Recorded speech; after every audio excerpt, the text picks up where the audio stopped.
Chapter 2, Waging War. Sun Tzu said, "In the operations of war, where there are in the field 1,000 swift chariots, as many heavy chariots, and 100,000 mail-clad soldiers, with provisions enough to carry them 1,000 li, the expenditure at home and at the front, including the entertainment of guests, small items such as glue and paint, and some spent on chariots and armor, will reach the total of 1,000 ounces of silver per day.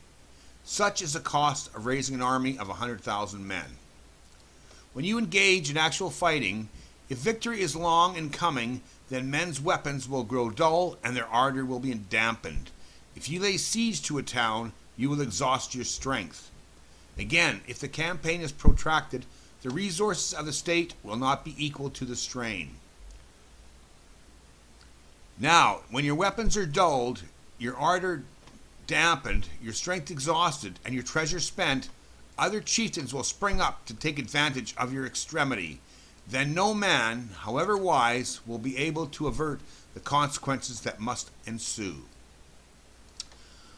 Thus, though we have heard of stupid haste in war, cleverness has never been seen associated with long delays.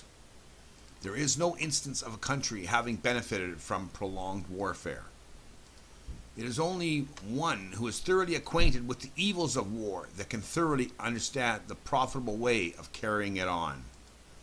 The skillful soldier does not raise a second levy, neither are his supply wagons loaded more than twice.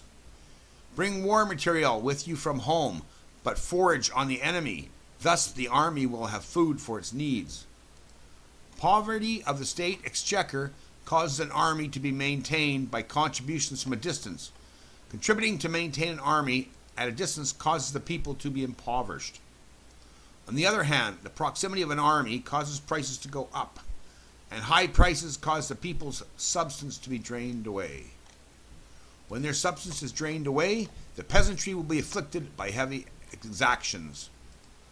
With this loss of substance and exhaustion of strength, the homes of the people will be stripped bare, and 3/10 of their income will be dissipated, while government expenses for broken chariots, worn-out horses, breastplates and helmets, bows and arrows, spears and shields, protective mantles, draft oxen, and heavy wagons will amount to 4/10 of its total revenue.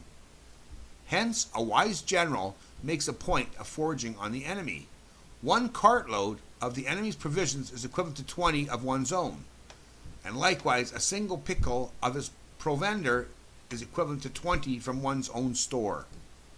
Now, in order to kill the enemy, our men must be roused to anger, that there may be advantage from defeating the enemy. They must have their rewards. Therefore, in chariot fighting, when 10 or more chariots have been taken, those should be rewarded who took the first.